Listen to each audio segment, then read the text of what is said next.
Welcome to another episode of the No Ceilings Podcast. I am Tyler Metcalf, joined as always by Tyler Rucker. Rucker, how the hell are you? Tyler Metcalf, I'm doing just outstanding. You know, the Boston Celtics, we're just patiently waiting for the next round of the playoffs. Life's good. Woj just dropped the bomb about maybe Devin Booker coming back for the Suns series. So life is good, man. How about yourself? How are we doing? Are you preparing for war in Game 6? It's Game 6, correct? Yes, it is Game 6. I am, as all Minnesota sports fans do, preparing for disaster. Expecting the worst, hoping for the best. This series is already a success from a Timberwolves standpoint. They should have won the series last night. They threw away 2 games, and they are giving the team who had the second best record in the NBA absolute hell. So yeah, and I could go into an hour and a half diatribe on it, but it sucks. These 2 games that they've just kind of thrown away at the end, but this has been an awesome series. It's easily the most fun of the first round, I think. I'm a little biased there. But yeah, it's been good. We're in good spirits over here. I have to just one last final question before we get in back into the madness. So that play that Edwards hit that shot, I mean, Yeah. Jordan McLaughlin, that pass was unbelievable. That ATO is just absolutely just basketball porn. Yeah. I saw you tweeted about it. That's why I wanted to bring it up. But that last play from Memphis, where Edwards was like going for the gamble, I think you have a good spot because you said like he almost looks like he got bumped on that screen by Bane a little bit, where it was just kind of like I think it was enough of a brush that he just got like off his track of running after Morant. But I'm like you, it sucks because I think Minnesota really had a shot in this. I'm not saying that they're completely out, but it's also an important series for a young team. Like you're going to learn a lot from it. But hey, they'll be going crazy for Game 6. I hope they can pull it out and force Game 7. That would be insane. Yeah, and I think Bane bumped him, but I don't think it was as much as Edwards maybe thought it was. Right. It is almost like he felt the bump and then thought his only course of action was to try to go for the steal, which regardless, he fucked up. Like that's on him. You have to do everything in your power to get back rim side of Ja there and make him make a jumper, which he really hadn't all night. But then again, it was late, and despite being clearly exhausted, he was making all his free throws and everything else, and Ja was just ridiculous in the fourth. Yeah, it sucked. But God, that ATO was sexy. Oh my God, yes. Chris Finch drew up a hell of a play. Yes. But I've vented enough about the Timberwolves, and surely will more in the future. But what we are doing today is putting together our own personal top 5 rim protectors in this draft. So, Rucker, I want to start it out with you. As all good lists do, we're going to go from 5 to 1. So, who is your 5th best rim protector in this class?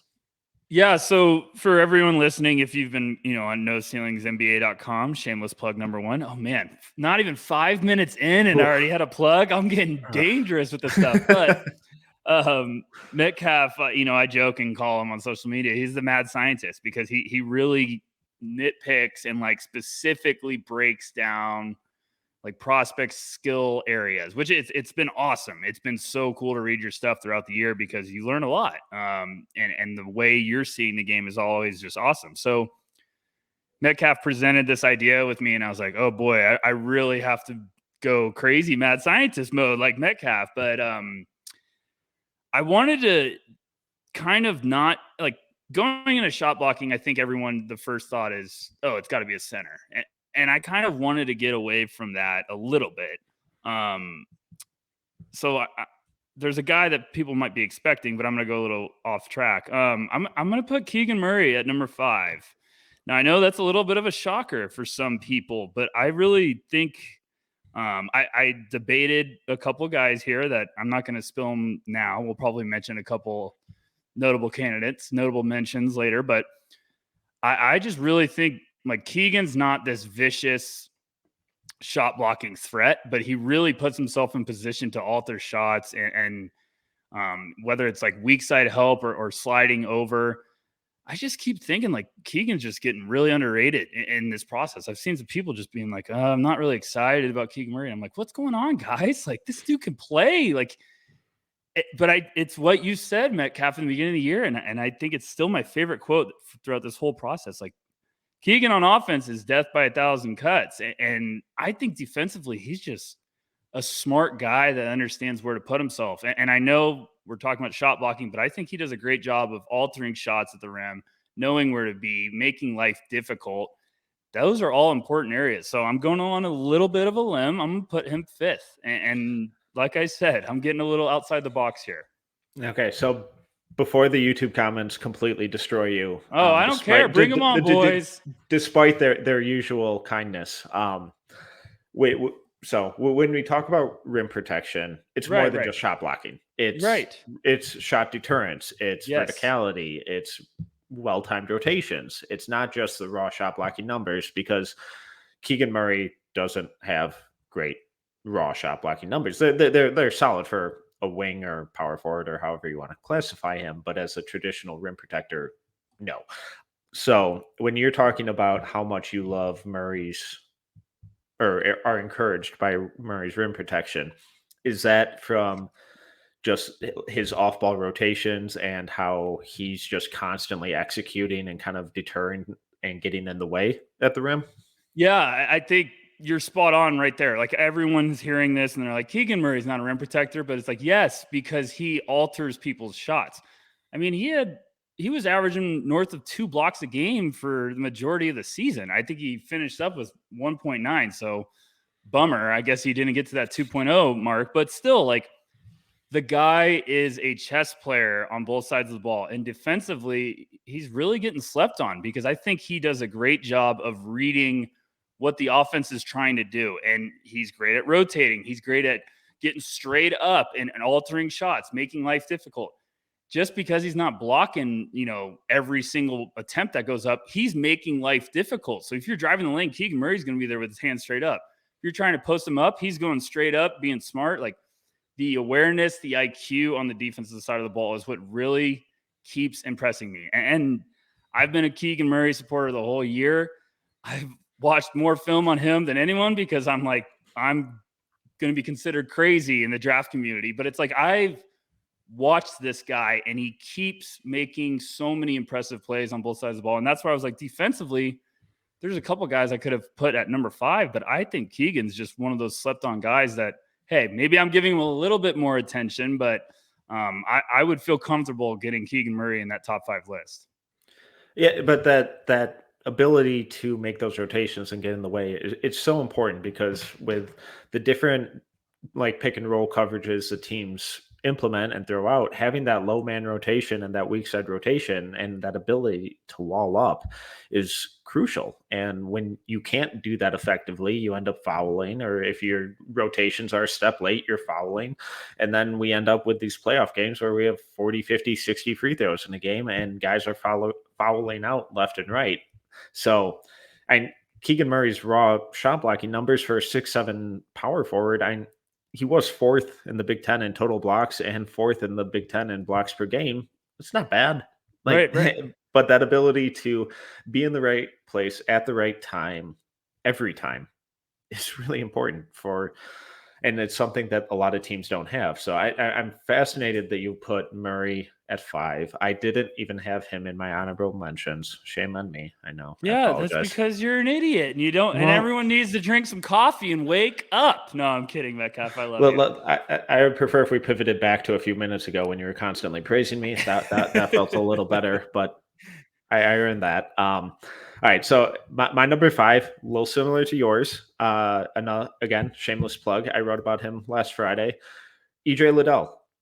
See, I was going to go there. So that this is exact. See, I'm thinking ahead because I was going to say someone and you were going to say EJ. So now we get to talk about both. There you go, folks. Talk to me about EJ. Yeah, so I wrote about EJ's shot blocking last Friday over at NoCeilingsNBA.com. Shameless plug number 2 of the episode. We're 2 off to in a 10 hot minutes. start. We're rolling. So Liddell had 2.6 blocks per game, 8.5 block rate, leading the Big Ten in total blocks and blocks per game as a 6'8" power forward is absurd. And it's not just the weak side rotations either. He is absurdly strong for his size and his position.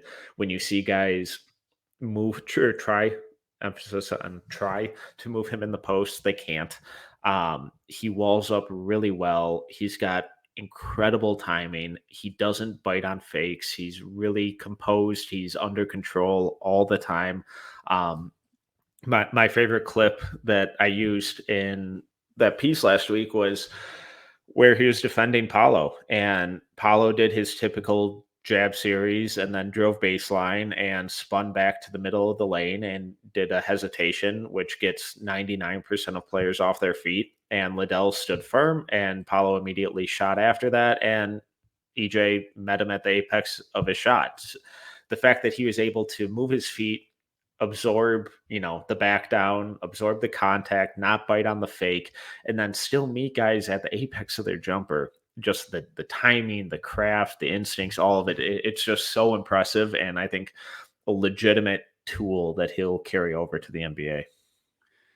Yeah, I absolutely love watching EJ Liddell on both sides of the ball. But I know I brought up Keegan, but EJ was right there. I just kind of wanted to shine some light on Keegan. So both of them are great. But I think what's so impressive about EJ is if you haven't watched him, you're going to look at his measurements and be like, oh, he's this undersized power forward that's probably too big and can't move. And it's like, no, it's the absolute opposite. I feel like me and you have done an episode where we talked about EJ, but he is awesome as a shot blocker. And I really do think that's going to translate because it's not just like the explosiveness, it's the anticipation and vision and reaction time. Because I know exactly the clip you're talking about that you used in your piece. One of my favorite ones, I think it was against Wisconsin. He was at the elbow and someone drove baseline, and you just see EJ just load up out of nowhere and just like pin it against the backboard. And you're like, oh my gosh. It was just one of the most impressive blocks I've seen from my film dives, like throughout the entire year. I was just like, oh my gosh, like he just kept rewinding it left and right. So I think EJ is going to have that pop, that vertical ability to meet guys at the rim because it's reaction, it's putting yourself in the right position, it's being able to dissect the entire play. And you can see he's not just this offensive potential floor spacer. He has some real special like upside as a defender. So I'm like you, it's been awesome to watch him all year. I think he might even be, we have him probably at the top 5. He might be one of those guys that deserves a little bit more love. So I think putting him at 4th is a great spot. And that weak side or that help block that you mentioned, he had so many of those. Yeah. But I think what separates him from a lot of, help side shot blockers is his patience until he commits to blocking that shot, where he's not just chasing blocks and trying, jumping over his own guy. He's he's staying attached to his guy, watching the ball handler. And then once he sees them fully commit to the layup or the drive or whatever, that's when he detaches and, goes in pursuit. And just that patience, that awareness, that recognition, it's, so many young players love chasing blocks because it's a lot of fun to block guys. So I get it, especially when you're these freak athletes. But that composure is just really suggests to me that this is a skill and a guy who's going to be able to turn that into a legitimate NBA skill from pretty much day one. Yeah, you know what it is too is it's like it's giving a shit, but it's also not just trying to chase every block in the world and fouling guys, shout out Jaren Jackson Jr. But it is like shot blocking. A really good shot blocker has the timing and anticipation to wait to go for it. And guys also showcase the ability to like not go for every fake. Like you'll see a number of times guys post up EJ Liddell and he just stands there and has hands up and he's like, I know you're not going yet. And then the moment he goes, he meets him at the top. But he also just has the recognition to close, like fly over the place from weak side, but it's the timing and anticipation of he knows like, okay, I'm all in because he's going up. I know it. So I think that's really important. That's probably what stood out to me the most. Like he's not just flying around recklessly. It is timing and anticipation, and he's meeting people at the top of their shot. So I'm right there with you. All right, moving on. Who do you have at number 4? See, I'm getting to territory now where it's like I'm debating between a couple of guys. Just shot blocking. I'm gonna go Jalen Duren. I just shifted up my list a little bit. I think Duren has the potential to be one of the top shot blockers in this class. I think from what we've seen this year, you can definitely see like the athleticism. You know, we'll see what he measures in at the combine or whatever, but listed at 6'10", 250. He's a freak of nature. He's all muscle. Jumps out of the gym, gets too many really annoying Dwight Howard comparisons. But I like Duren. I was not a buyer at the beginning of the year, and I've watched the second half of his film, and I've loved what I've seen. He just has that nastiness. Like when he knows when it's clicking defensively, he can do anything. Like he knows it. And his explosiveness and length and ability to just get off the ground in a hurry. Like his second jump's even impressive. So yeah, it's there. And he's the one everyone's going to be watching the highlights and being like, oh, he's one of the best shot blockers because it's the highlight shot blocking. But he also, you know, he has some flashes of recognition of being smart and staying vertical, and the anticipation and timing that we're talking about. Like Duren might be 4th on my list, but you could see him climbing higher, like in a hurry. Like if someone was like, he's the best or he's the second best shot blocker, I wouldn't be like, okay, that's fine. That's what you think. But I'm just going off of what we've seen this year, and Duren could be a very gifted shot blocker moving forward. Yeah. So before we started recording, I mentioned that I already feel dumb about leaving a guy off, and that is Jalen Duren. Who wow, this was didn't him? have him. Yeah. So I didn't have him in my top 5. It feels dumb because, like you said, I do think he's one of the best, most emphatic, just pure shot blockers in the country in this draft. I get a little concerned. I know it got better as the season went on, and 4 or 5 years from now, he could easily be number 1 on this list. But I was a little underwhelmed by the inconsistencies in chasing blocks and just being a step or two late on rotations. But just the explosiveness, the physicality, the strength, all of that. I get it. I know he should be in my top 5. I said it before we started recording. I feel dumb for not having him there, but the some of the mental lapses that we saw throughout the season just bumped him to number 6 for me. So he was just on the outside looking in for me.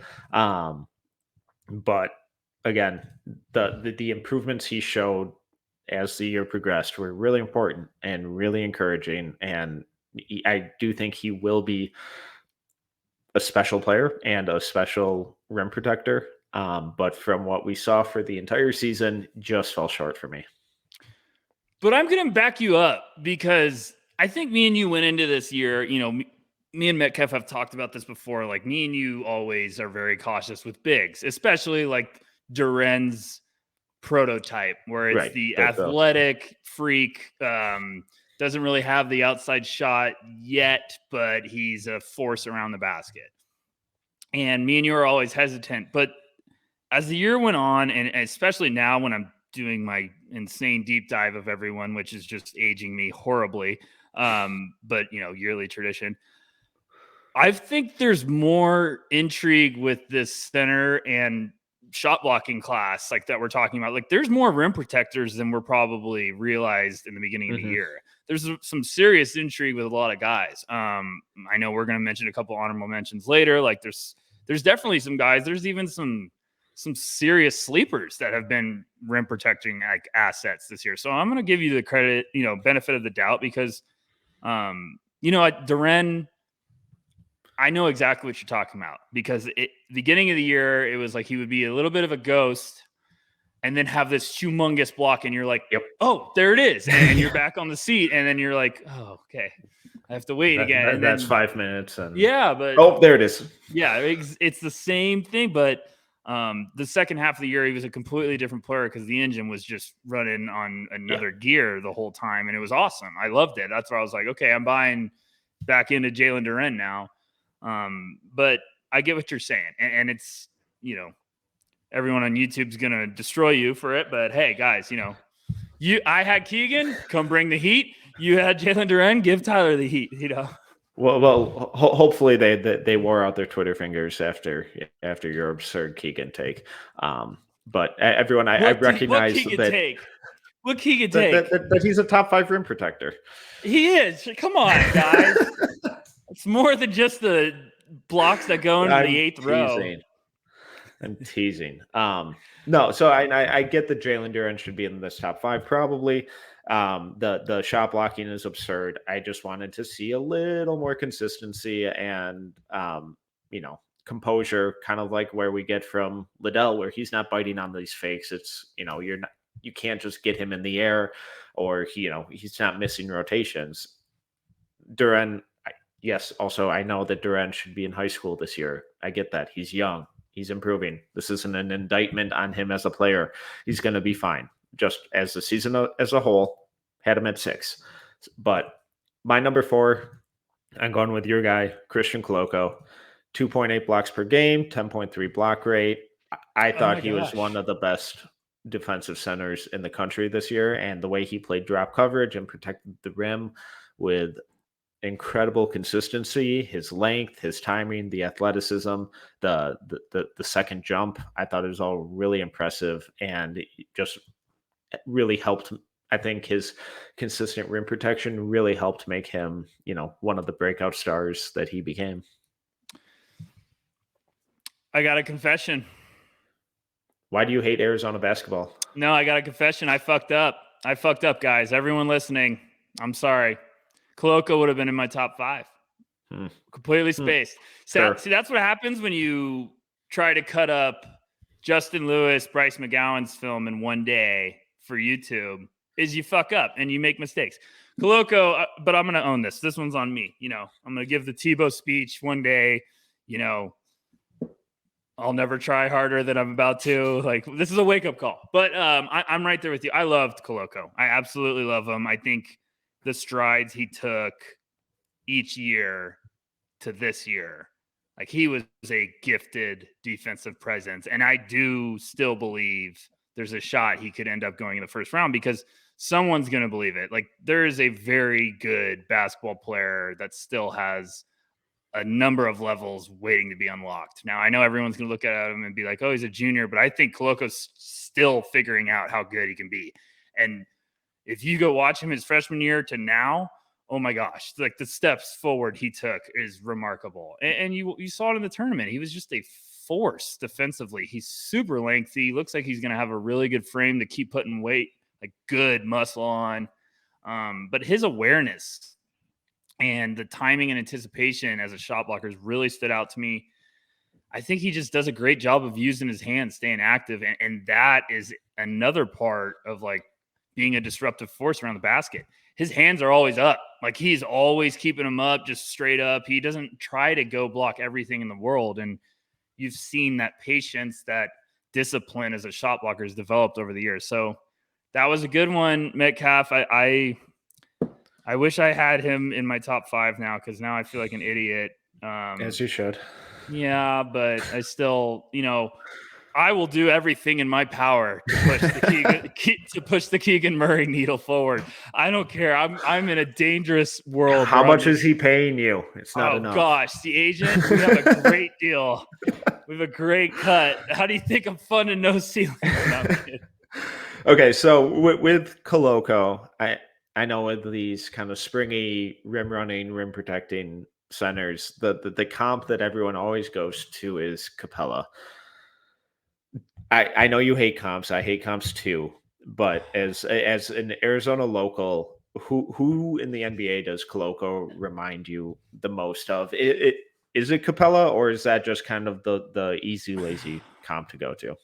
it's such an easy one to go to. The thing with Coloco that makes him so unique and hard to compare to like an NBA center right now is he's big, but he's thin frame still, but he has Yeah. good muscle, and he runs like a wing. Like he's really athletic. Like he can move in a hurry. And I'm not saying like Capella and those guys are the same boat, but So would it have be like comps. a more like a Nick Claxton? Yeah, that's the name that was popping in my head, like kind of that Claxton vibe. What I love about Coloco is he understands his length, so he waits for shots to get to its highest point, and then he attacks it. Like he baits you he's like, yeah, the lane's wide open. Here's your table. Go right ahead. And then at the last second, he jumps and uses his length to just block it off the backboard or get, all of a sudden tips out to a teammate and they're running in transition. So Claxton's probably a good one. I'm not saying he's this guy, but I guess maybe like a little bit of Evan Mobley, just in terms of like the lengthy, athletic, he can move on the perimeter. Now, I am not saying he's Evan Mobley. Okay, guys, like calm down, stop going to the comments and trying to type. I'm just saying like that thin framed, but also has that underrated strength to kind of bang with like bigger opponents. Coloco's gonna be really good. Especially if he goes to like a team that just lets him kind of play as a rotation big early on where he keeps developing. I think the world of him. I really do think there's going to be a great value there. And maybe it's not, right away, but it might be a couple of years where all of a sudden it's like, shit, Coloco looks like he's a monster. He's playing big minutes in a playoff series or something. All right. Who's number 3 on your list? I gotta go Walker Kessler, and this is a guy that I'm gonna have a bone to pick when it comes to. I still need to get a better feel for him, but Metcalf. We can't do this without bringing up Walker Kessler in the top 5. What he did in college this year, and people might be saying like, "Why is he not first?" And I'm like, "Well, just let us get to that." But Walker Kessler's got to be a top 3 guy. I don't know if you're gonna have him on your list. Or if you're I had him at 2. Okay. All right. So see, I was close. But Kessler just had a historic year as a shot blocker. I do think, I'm still trying to figure out how I feel about him as a versatile defender if he has to get switched on to guards, but that is for another day. But Kessler at the rim, the anticipation, the timing, he's just a force. He's just a machine. He's a shot blocking animal. What do you average? I think it's like 4.6 or 4.8 blocks this year or something. 4.6 blocks and a 19.1 block rate, which is the highest in Bartorovic's database, which goes back to 2008. Yeah, so it's hard to put him at 3rd with those numbers, but I just did because I'm feeling crazy today. Now, doing it in college and doing it in the pros, 2 different things. But I do think, Kessler is going to intrigue some team of being like, we need a force in the interior. He can do that. He can be a wrecking ball. But if he can switch and guard smaller guys, Walker Kessler is going to carve himself out a nice career in the NBA because he's just got great timing. He has the emphatic blocks. He had a couple games this year with like 9, 10, 11 blocks. He's just a load inside. So that's where I'm at with him. Yeah. So I had him at 2 because of just how ridiculous the raw shot blocking numbers are. And when you're putting up historic numbers like that, it, like you said, you can't not have him towards the top. Yeah. The way he plays drop coverage, I think, is probably the best in the country, and I think that's a real legitimate way that he'll be able to defend the pick and roll in the NBA.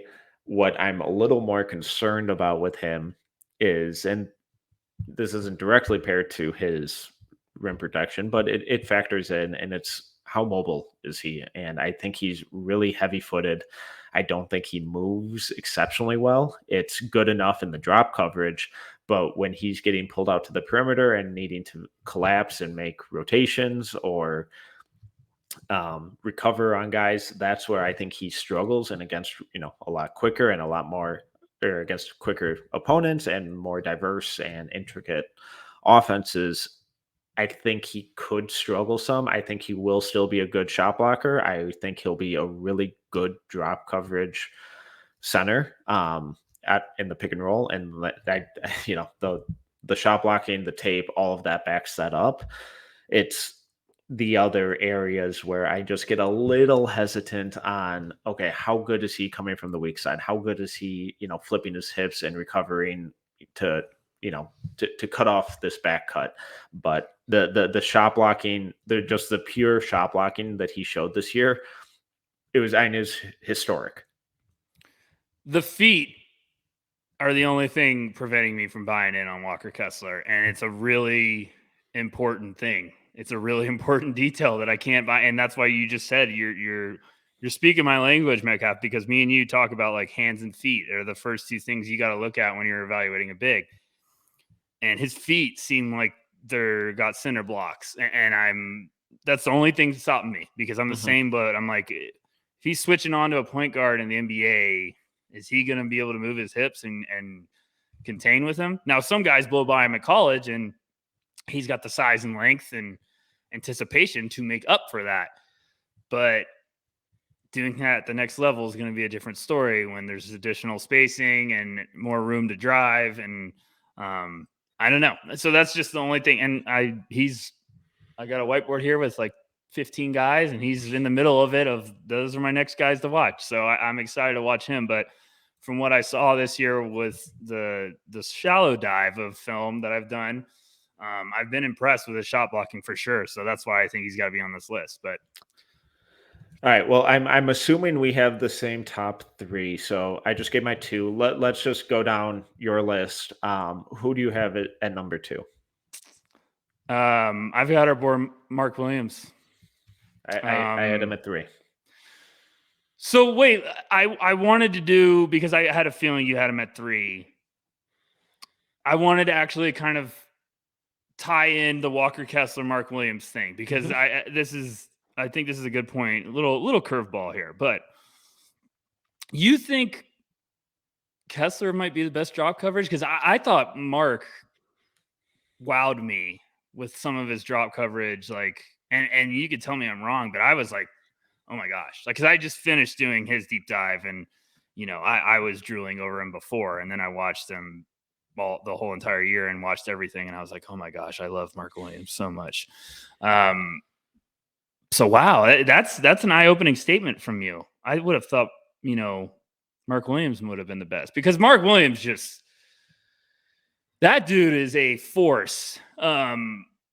He makes people's lives miserable around the basket, and like guards go in and look at it and go, oh fuck. Like they look at him and they're like, no, I don't want it. And it's awesome to watch. Like it's funny because I was just in love with him before. And then you see that, and I watched like literally like every single defensive sequence he had, which I don't recommend because I was up to like 4 a.m. But he's awesome because he really uses his length, his size, his mobility, his leaping ability, and he blocks some shots at the top that you're like, oh my gosh, how did he get to that? So interesting with the Walker Kessler drop coverage love. I'm really intrigued to watch him.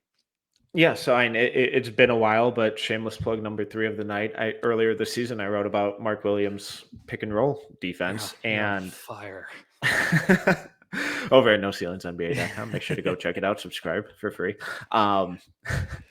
I absolutely adore Mark Williams, and I don't think people realize how freaking long his wingspan is because his arms just go on for days, and he knows it and fully utilizes it.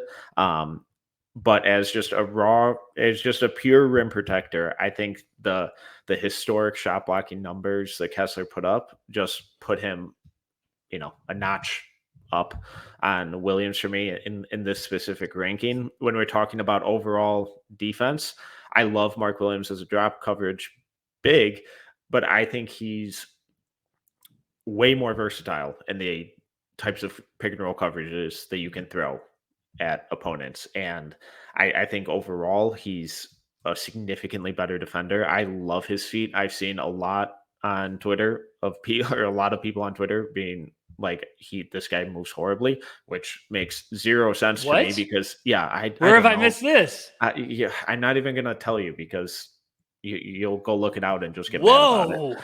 But all right. he has some of the best footwork as a big man in the country. I love his verticality. People don't want to challenge him at the rim, so I fully support having him at 2.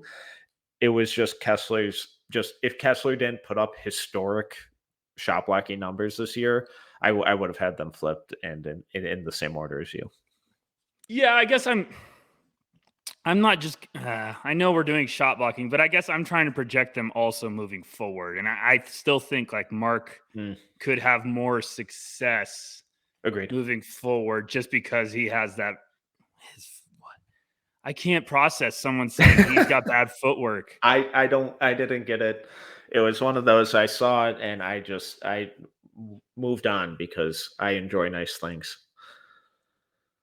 I mean, if I'm really pissing people off, I was brewing like one of the hottest takes of all time, and I'm not saying it, but I will say what I was brewing. I was like, is there an argument that Mark could be one of the best defensive bigs in this class? And I know who I have number 1, but I'm saying like that's how high I think of Mark Williams. I think he's going to go to the NBA and be a damn problem defensively. Yeah. I think he's going to be great. I think whoever gets him, like, people should be foaming at the mouth. Like Thunder fans listening, that second pick, they should jump all over Mark Williams. And Mark Williams might be a top flight defender as a big man for years.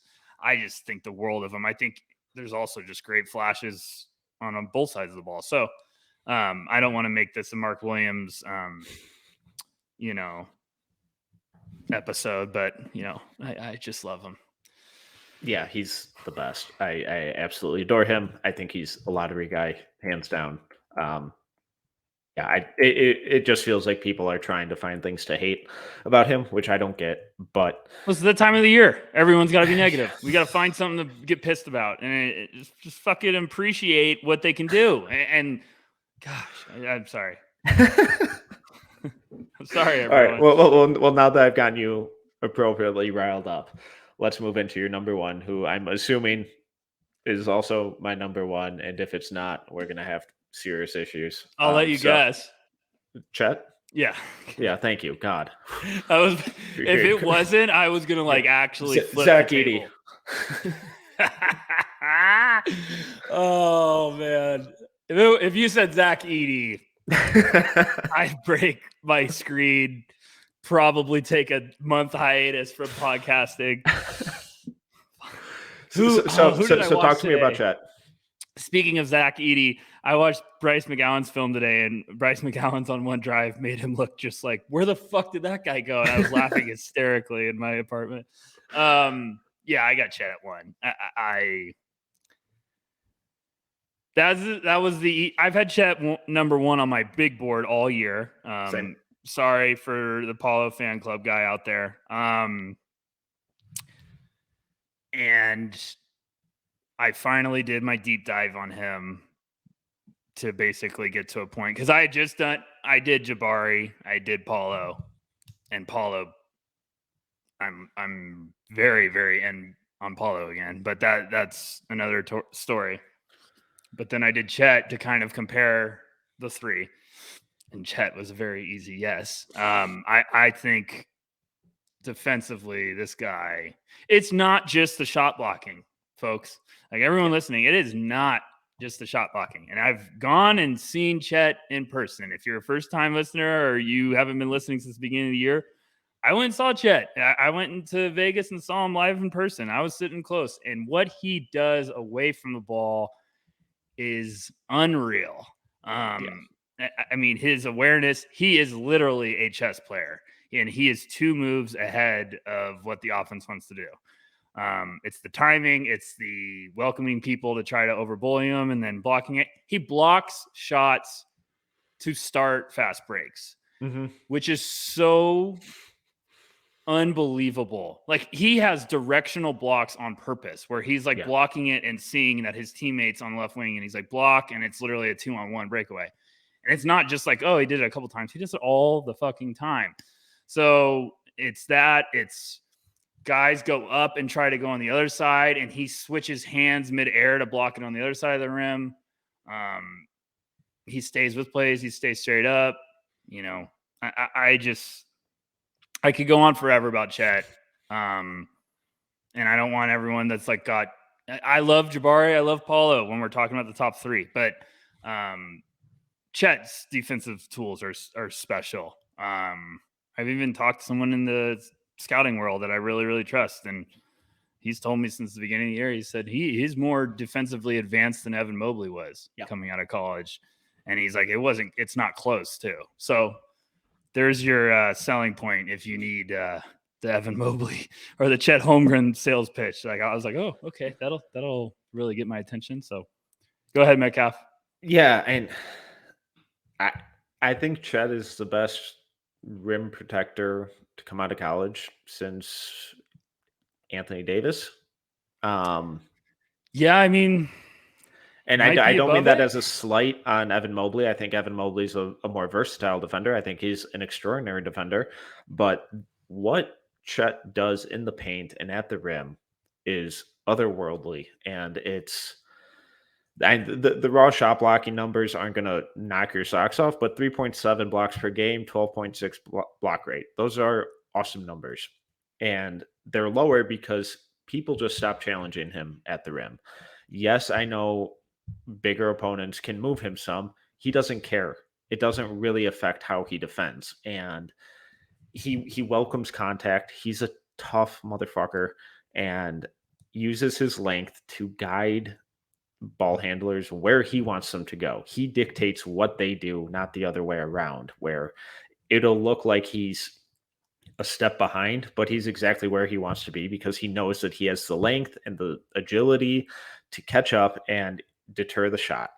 So many times guys will come off screens, attack the rim, see him there, and dribble out or make the skip pass and kick out to a guy who's not really open. They want nothing to do with him. I think your point on his directional blocks is super important because, swatting a shot into the 5th row is really cool. You look like a badass when you do it. Everyone loves it. Gets the crowd pumped. You know what's even cooler? Taking that same floater, tipping it to your wing, who then goes off for a free 2 points. That's really cool. That's like otherworld touch, skill, awareness. And that's what Chet does on a regular basis. And just the verticality is insane.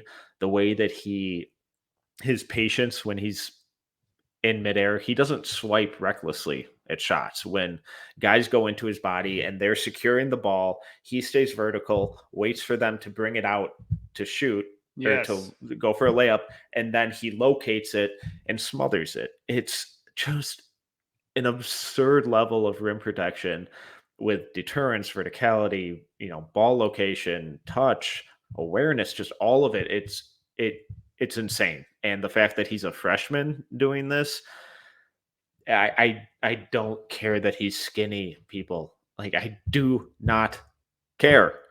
He is the best rim protector I have seen come out of college since Anthony Davis, and I'm not sure that it's all that close. And it's not even just rim protecting. Like, people pull him out on an island and he's blocking shots and on 3-point attempts. Like, he just got the timing. But the point you made about, like, he's really good at reading what you want to do when you're trying to confuse him, like midair. Point guards will go at him, go up, Chet stays vertical, and then they'll try to do like the finger roll wraparound, and then you'll just see Chet realize it, and he blocks all of a sudden he blocks it like down low on the left side. And you're He's like a windmill. Yeah, it's unbelievable. It's like, how did you? But he just does this stuff all the time, and then everyone's worried about the frame, and it's like guys back him down on the post, and they're like, awesome, I'm 2 feet from the basket, and Chet's just like, great, I'm here with 7'6" wingspan, and I'm not going anywhere. What are you gonna do? Because there's only one place you can go right now, and the moment the guys go up, he's just boom, like tap, gone, fast break. He understands it. He has the awareness to know exactly what you want to try to do. And I understand everyone worried about the frame, because it's going to be like, we've talked about this before. Everyone's going to talk about the frame every day. Like, it's when you bring up Chet, you're gonna be like, he's skinny. Well, yeah, he's skinny, but he also might be a all defensive player in this. He's also a basketball savant. Yes. And yes, guys move him. He knows that they're going to try to move him. But he just does this thing where he positions his body so they move him to a place that's eventually basically disadvantageous to them. Yes. He cons them into being like, oh yeah, no, you're moving me. Oh God. It's like, oh, now I'm gonna pin your hook shot on the glass because you have one angle to get a shot off on. And he does that all the time. It's mind games, and it's just an incredible level of self-awareness. I love how you put that, because it is mind games, because he's basically saying like, oh shit, you got me. Yeah. You better take me right to the left block and go up with the only shot attempt and angle that you have. And by the time like you're backing him down, you're like, oh, I got him. Yeah. Chet's like, no, this is exactly where I wanted you to go, because you can't go like now, instead of going potentially finishing on the right or the left, Chet's like, you don't have the other side. So it was 50-50. Now it's 100%. You're going to try to shoot this off the left side. Like, it's weird, but it's like, it really is the chess player mindset that I'm talking about. He's being like, no, I want you to come to this spot, because in your mind, you're thinking you have the advantage, but I know where you're going to go. It's just special stuff. And I understand everyone that's just skeptical. Like, we were going to say it 5 million times. I get it. But you know, I really do think that awareness and your IQ on the basketball court can hide some weaknesses. Like Luka coming out as a prospect, everyone was worried about his quickness, but I was like, do you see what he does with the ball? Like he controls the whole floor, because he understands how to pick people apart. He knows how to tug them certain directions to where all of a sudden he's like, nope, there's my lane, there's my window. I think that's what Chet does as a defender. Like, Chet has that thin frame, but he knows how to use it to his advantage, because he's like, yeah, I'm lengthy as shit, and I'm gonna block everything if you come to my world. And you know, we'll see. But I it would be crazy not to have him first. Anyone doing this, even if you're a Paulo or a Jabari guy, like, Chet's got to be number one. He's one of the best defensive prospects I've ever seen from a big man. So, all right. Well, recapping our top 5, we both had Chet at 1. I had Walker Kessler at 2. You had Mark Williams at 2. I had Mark Williams at 3. You had Walker Kessler at 3. At number 4, I had Christian Coloco. You had Jalen Duren at 5. You had Keegan Murray. I had EJ Liddell. Who were some of the names that came close but didn't quite make it in? I would have had Coloco up there, but okay, fine. I'll say I should have had Coloco there instead of Keegan. I just got to give some praise to Keegan, so checking off the list every podcast or episode I ever go on. Kamagate is probably a guy that people would have been thinking during this segment. Yeah, he was an honorable mention for me.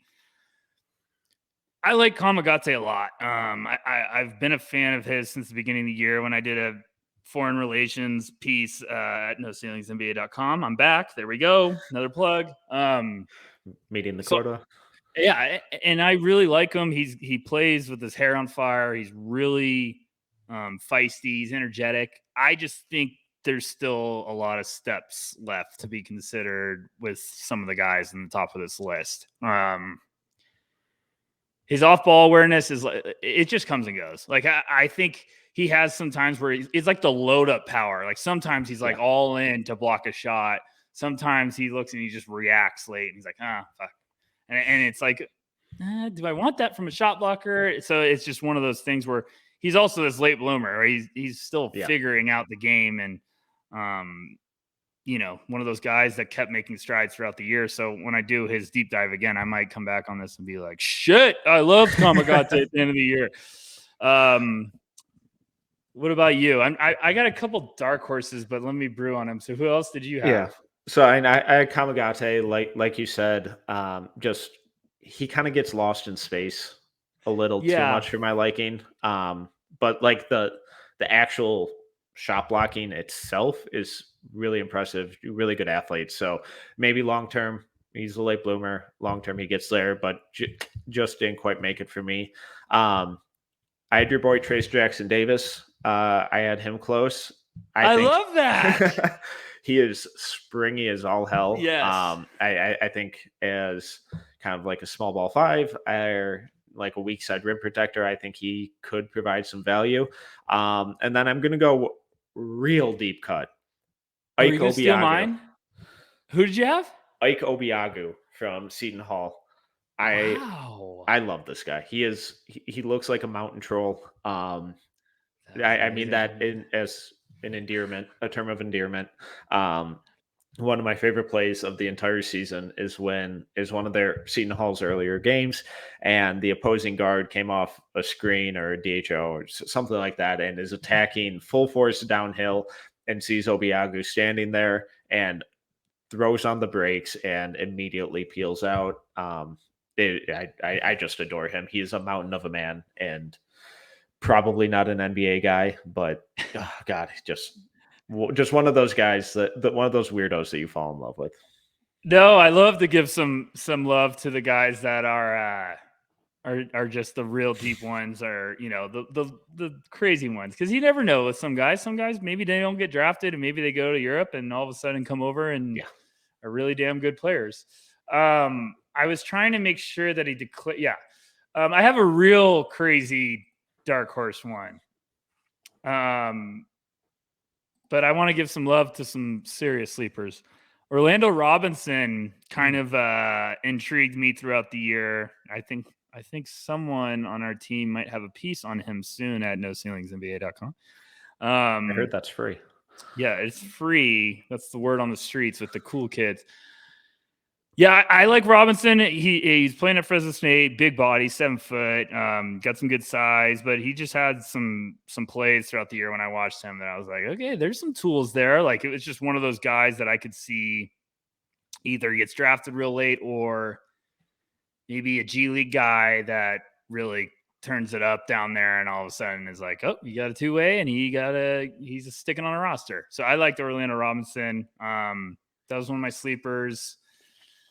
Khalifa Diop, maybe. I'm sorry for everyone if I'm naming guys that I haven't studied the early entry list religiously yet. But I'll get there in like the next 5 hours. Anyone else you could think of? Sorry, I just kind of finished my, I'm not bringing up Yannick Sosa, so don't ask. Do not ask me about Yannick Sosa. All right, sorry, I just kind of finished up my deep dive on him, but I really like how Dyson Daniels protects the rim in transition. It's we're getting really a little crafty. Okay, really specifically in transition, but he's not afraid to challenge guys, and I really love that about him. Okay, I can get a little outside the box with that. I actually agree with you 100% about Dyson Daniels. He's really, really underrated effort shot blocker, where it's just like he's like, I'm gonna make a play. I don't care. Peyton Watson should probably fall into that group. Peyton Watson would be one of those like super dark horses in here. If Peyton Watson played way more, there would be an honorable mention for Peyton Watson. Like, the dude has the talent to be a freakish defender. I guess Tari Eason, maybe, even though I think he's probably more of like a. I think more steals when I think about his defense. Yeah, that's kind of. He's more of just like a versatile guy, right? Yeah. I just watched him, and he's not a shot blocker. No. You guys are full of shit if you tell me he's a shot blocker. I'm sorry, I'm edgy today. Because I forgot about Coloco. See, I let down the prodigal son. Trying to think about anybody else. Those are the main ones for me. There might be David Roddy. God, get the fuck out of here. Are we having fun yet? No, I mean that's like a Jalen Williams. Maybe if he's going to be in the draft, I don't know. Yeah. Well, Rucker, as we end every episode, what's the best thing you saw recently? Ben Simmons' attire in Game 3 on the bench was probably the best thing I've seen. I got a text from a friend that was like, "Did he wear a clown costume on purpose?" I don't know what's going on with that guy. I'm rooting for him. I don't root against any individual ever, but I wish Ben tried to play a little bit. But that's probably the best. Jose Alvarado getting some love during the series. I've been really pumped about that. I actually loved him as a prospect. I had him in my top 60, just made the cut. But I love it when those guys that are just do everything, just stick on a roster, like get their spotlight. And I think now it's like, okay, cool. He might have just earned himself a spot on that Pelicans roster for the next 3 years or 4 years at least. So that's been cool. What about you, Mikhail? I'm going with my boy, Mikhail Bridges, who just 47 minutes of brilliance last night. I love him so much. I loved him coming out of the draft. I had him third in that class. I love that. Yeah, I had him. He just all in from day one. The fact that he fell to 12 or wherever it was, and then Philly fucking traded him after him being up exactly what they needed then and now is hilarious to me. And the fact that he just continues to improve on both ends of the floor every year, I adore him. And just that entire style of playing, it's perfect. One of my favorite prospects I've ever evaluated ever. I think I had him in my I might have had him around like 7 or 8. If I'm guessing, I could go back and check for another episode. But I also had him there, and I was like, someone should just fucking take him at 5. Like, I was like, some GM should just be like, I don't care. I love how he plays. Because that's one of those guys that's like, yeah, the upside might not have been as high as other guys, but look at Bridges now, and every team in the NBA would be drooling to have him on their roster. And that's exactly my argument for Keegan Murray. Thank you very much. Oh, God, we're back. Okay, we've droned on long enough. Rucker, tell the people where they can find you, where they can support you, where they can combat all of your Keegan Murray love. Yeah, of course, you should know by now, noceilingsnba.com. But I'm on Twitter at Tyler_Rucker. I'm also at Backcourt V. Just kind of depends on what day or what side of the bed I wake up on. But No Ceilings TV, I'll be having some new stuff coming out once I get done with all these finals videos. Then I'm going to do some specific segments, probably fire up the prospect segment again. It's been a minute. Corey and I, if you guys missed the last episode of On the Clock, our debut, we're going to have another one coming out next week on Monday. And that one, they're getting a little crazier because now I'm getting fired up to yell at Corey during the segment. So it's going to be great. But Metcalf, this was a blast. And what we're doing another one tomorrow, right? We're recording one as everyone's listening. We're going to be recording one probably because we're just vicious psychos. Yes, sir. My wedding tasting, which I'm still full from, threw off our scheduling a little bit, but we will be back tomorrow as normally scheduled. But I'm Tyler Metcalf. You can follow me on Twitter at tmetcalf11. You can find all of our written work at noceilingsnba.com, where you can subscribe. It is 100% free, and it gets delivered directly to your inbox, so you have no excuse not to sign up. You can also follow us on Twitter at noceilingsnba. if you really enjoy what we're doing, if you love what we've been providing you for free all season, the best way to support us is subscribing to us on YouTube at No Ceilings TV. It's 100% free. There, we have a ton of finals videos up now. All of the podcasts get posted on there. What Rucker and Corey are doing, their new video segment, it's a lot of fun. It's really cool. It's only going to get better. So please make sure to go subscribe to us again at No Ceilings TV. If you're enjoying this pod, if you enjoyed this episode, please make sure to subscribe, leave a review, and a 5-star rating. Until next time, see ya.